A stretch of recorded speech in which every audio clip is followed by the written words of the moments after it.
Just one word on Chelsea. Is there? Like, are you lot considering them right now? Is it 100%?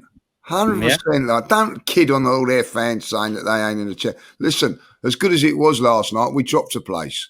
You know, they've just gone and spanked Southampton 5-1, right? Liverpool should have lost that game.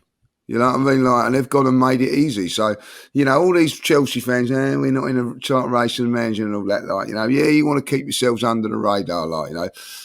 Perfect scenario today is Bournemouth win today and Spurs get something on the weekend. That's what that would then cap off a good week if we can get the result against Fulham. But yeah, they're definitely in it. Like, and with the squad that they've got, two right there in it.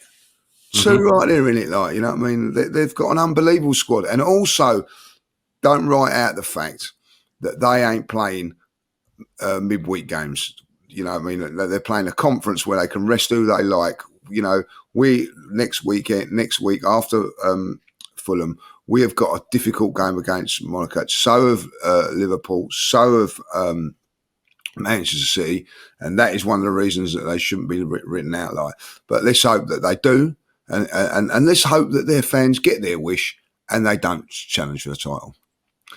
Yeah, I mean, I think Lee makes a good point there. I'm about to give Chelsea a lot of praise, but it's worth saying a lot of money spent. I think this should be the requirement to a degree, but you also got to take into account that they invested in a lot of young players. They got a manager who's only in his second full season of being a manager himself in Enzo Maresca. I think when the kind of penny dropped a little bit for me with Chelsea was I didn't understand why they didn't get more praise for their performance at Anfield. A lot of people went, yeah, it wasn't a great game. I thought they played well there. I really did. I actually thought Liverpool probably edged it on the day, but I actually thought you could argue done enough to get a point. And they played some really, really good football. And I think the use of his players, the use of the squad is getting something out of end zone midfield. Palmer continues to pick up on the form from last season and is brilliant. Jackson is finding goals. And they've just got talent all over the pitch. I mean, I think if there's one thing they've got that we don't, you could argue they've got more kind of like, I don't want to say match winners, but like Neto can do something out of nothing. Felix can do something out of nothing. Palmer can do something out of nothing. And I think they've got those players that can do that. You know, if Caicedo isn't playing, they can play Lavia, or hell, they can play both. You know, they've got real options there, Chelsea. So you absolutely don't rule them out. When I've just looked at their fixtures briefly, they go to Tottenham this weekend. Look, you don't know what you're going to get from Tottenham. Tottenham could win that game 4-0 or lose it 4-0. I'm deadly serious. I mean, I wouldn't know where to sort of place my hoops on that one. But after that one's more on Chelsea. If Chelsea win that one, then I'm looking at them a bit different, because away Tottenham, there's always that. If they lose it between those two, it's a big rivalry. That they've then got Brentford at home, Everton away, Fulham at home, Ipswich away, Palace away, Bournemouth at home, Wolves at home, and then Man City away on the 25th of Jan. Guys, I think if they come through Tottenham, I think they could be within a few points of Liverpool come the end of January before they play City away. I mean, and that might sound a bit dramatic, because obviously Liverpool are thinking this time, they've dropped points at Newcastle now. Of course, we're hoping for it ourselves.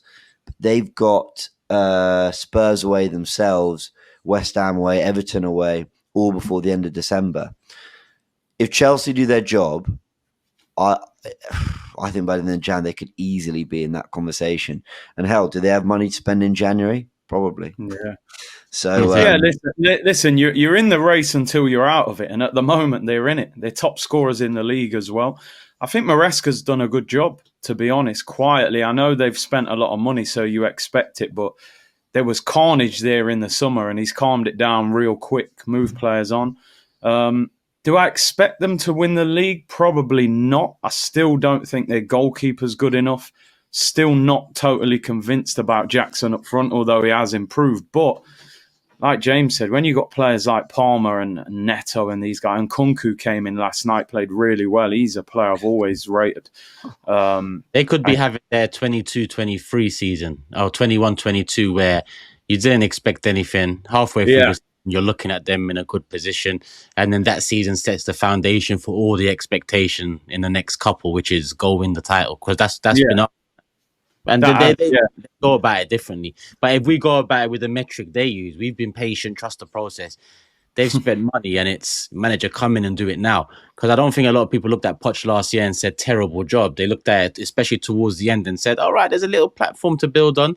The club said, "You didn't get close. There wasn't a sniff in terms of the big bag." So So if we're going by their metric, then they should be doing this. They should be doing it. But yeah, we all know football don't work like that, especially modern day.